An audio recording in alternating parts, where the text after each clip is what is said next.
Muy buenos días, queridos estudiantes. Bienvenidos a esta clase del 25 de noviembre del 2020, segundo parcial del segundo quimestre, en su asignatura de Historia. El objetivo de este día es analizar y comprender los conceptos de tiempo, historia, cultura y trabajo a través del examen de diferentes producciones y manifestaciones humanas para establecer las razones profundas de sus afanes, proyectos y utopías. Continuando con la unidad 5, en la búsqueda de la identidad latinoamericana, vamos a revisar en este momento lo que es la influencia de la revolución en Latinoamérica.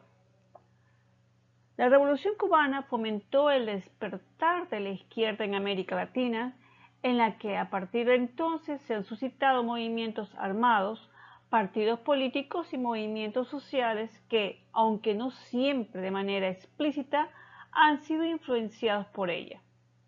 Movimientos armados. La llamada izquierda revolucionaria estuvo conformada por guerrillas armadas en casi toda Latinoamérica. Algunas de ellas son la FARC en Colombia, la simbólica guerrilla del Che en Bolivia y el Frente Sandinista de Liberación Nacional de Nicaragua, única que llegó al poder tras derrocar en 1979 a la dinastía somocista apoyada por Estados Unidos.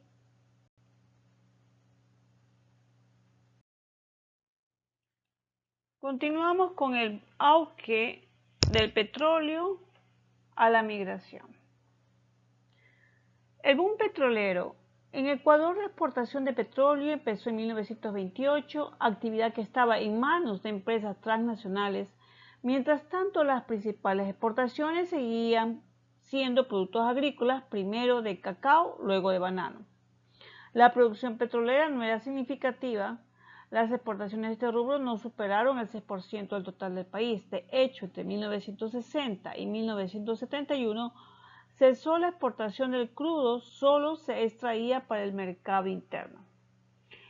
De los efectos del auge petrolero podemos destacar que mientras que en 1970 se exportaban 190 millones de dólares, para 1977 las exportaciones ascendieron a más de 1.300 millones de dólares.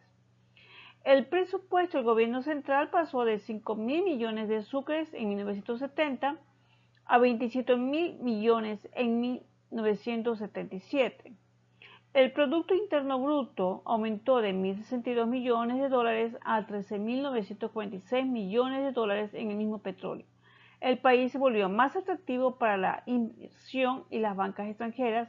Desde entonces el petróleo ha representado para Ecuador la mayor parte de fuente de ingresos en detrimento de los productos agrícolas.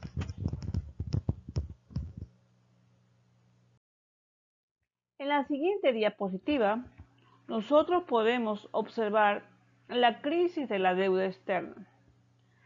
Pese al importante ingreso petrolero desde 1972, la confianza en la riqueza petrolera detonó el endeudamiento externo a la tasa del 1 al 2%, con lo que la deuda creció casi 22 veces de forma sostenida.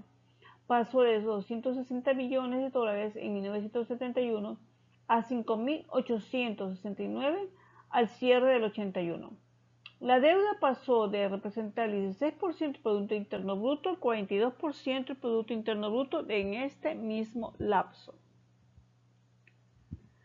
Durante las décadas anteriores a la sucretización, la economía del Ecuador había pasado por varias etapas. Hacia mediados del siglo, la deuda externa alcanzó los 68 millones de dólares, pero la presencia de capital extranjero era muy reducida proporcionalmente. De esta forma, cuando la democracia regresó a Ecuador, los nuevos gobiernos heredaron una deuda externa pública muy elevada. A esta se unía también la deuda privada, considerada impagable. Para empeorar la situación, la crisis de petróleo repercutió muy negativamente en las cuentas del Estado. Continuando con esto, ahora vemos que entramos a la sucretización ecuatoriana.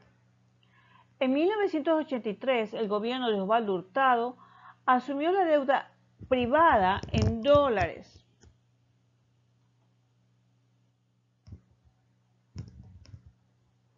A cambio de que estos pagaran el equivalente en sucres.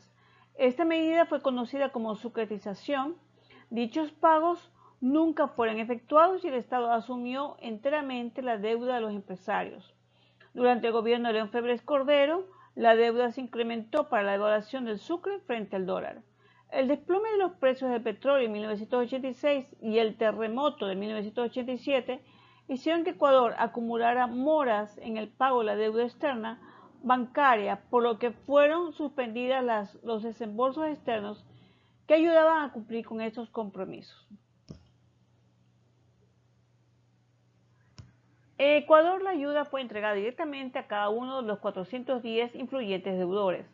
El gobierno se autoimpuso la obligación de pagar a los bancos extranjeros la totalidad de la deuda externa de los deudores privados y en tímida contraparte los 410 deudores se comprometían a entregar al Banco Central una cierta cantidad de sucres. La consecuencia fue la fuga de capitales y una reducción de los depósitos bancarios, lo que debilitó a la banca privada. Entonces vemos que pasamos a la inestabilidad política, a la dolarización. En el gobierno de Abdalá Bucaram, el Congreso Nacional en la resolución declara su incapacidad mental para gobernar y lo depone. Luego vimos el gobierno de Yamin Maguad, que fue durante su mandato que se estalló la crisis de las deudas de las instituciones financieras, adoptó medidas de salvataje bancario, otorgó créditos de fondos públicos a la banca privada para evitar la bancarrota. Destaquemos más los aspectos positivos de la dolarización. Este nuevo mecanismo permitió mantener el equilibrio de la economía porque imperaba la crisis económica y financiera, factores que antecedieron a su aplicación. Ese cambio drástico del sistema monetario frenó la inflación y las constantes devaluaciones de la moneda que pudieron desembocar en procesos hiperinflacionarios e insostenibles que afectarían el nivel del empleo, salario y producción. En cuanto a aspectos negativos en la dolarización, fue la renuncia definitiva a aplicar la política monetaria y cambiaria nacional. Debe adaptarse a la política de Reserva Federal de los Estados Unidos con los problemas que conlleva este tipo de política monetaria foránea. El Banco Central ya no puede cumplir con la función de prestamista de última instancia para resolver el problema de liquidez de las instituciones bancarias, por lo que los retiros masivos de los dineros por los depositantes. Entonces, ahora podemos ver que entramos a una revolución llamada Revolución Ciudadana. En esta Revolución Ciudadana, nosotros encontramos que luego de la destitución de Lucio Gutiérrez en 2005, la presidencia fue asumida por el vicepresidente Alfredo Palacios en medio del clamor y las innumerables reclamos sociales que había motivado la rebelión de los forajidos. Esta rebelión fue punto de partida del proceso político que llegó al poder de la mano de Rafael Correa Delgado, la Revolución Ciudadana, inspirada en la Revolución Liberal de Eloy Alfaro y el socialismo del siglo XXI. Correa, ministro de Finanzas del Palacio, renunció a su cargo el 8 de agosto del mismo año por su desacuerdo con medidas económicas propuestas por el Fondo Monetario Internacional y el Banco Mundial, así como el rechazo a un tratado de libre comercio con Estados Unidos. A pesar del corto periodo que estuvo a la cabeza del ministerio, Correa se ganó la simpatía y el respaldo de muchos movimientos sociales, políticos y sindicales, así como de gran parte de la ciudadanía.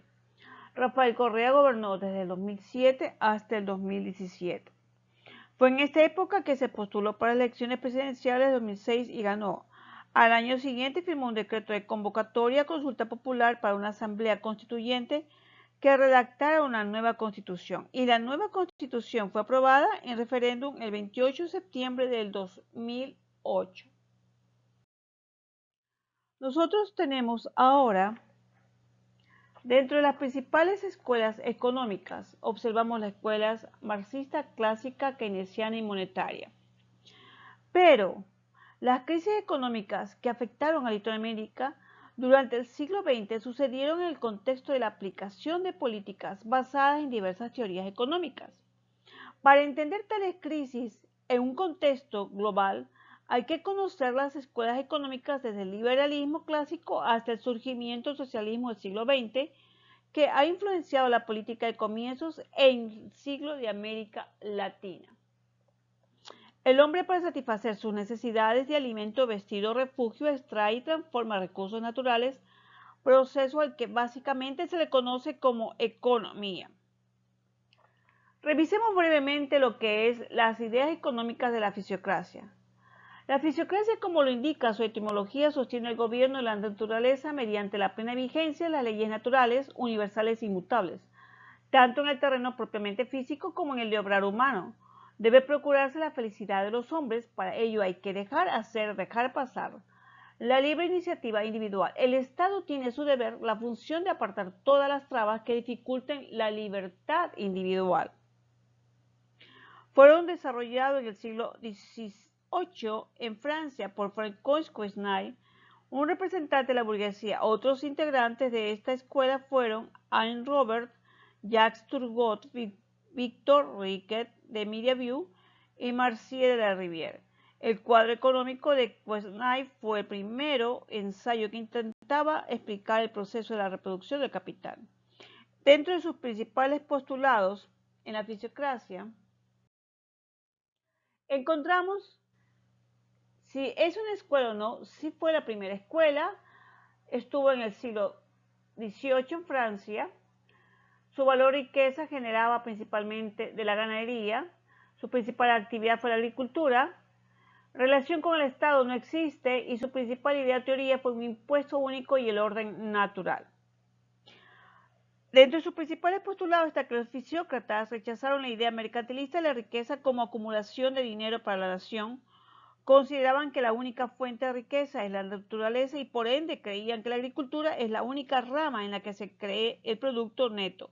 Daban el nombre de clase productora a los agricultores. Los barcos no se hunden por el agua que les rodea, se hunden por el agua que entra en ellos. No permitas que lo que sucede a tu alrededor se meta dentro de ti y se hunda. Conserva este pensamiento que será muy importante en tus decisiones.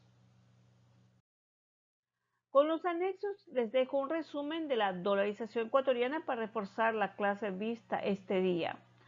Lean su libro de historia, prepárense para las elecciones, cumplan con sus actividades y deberes. Tengan todos ustedes un bendecido día.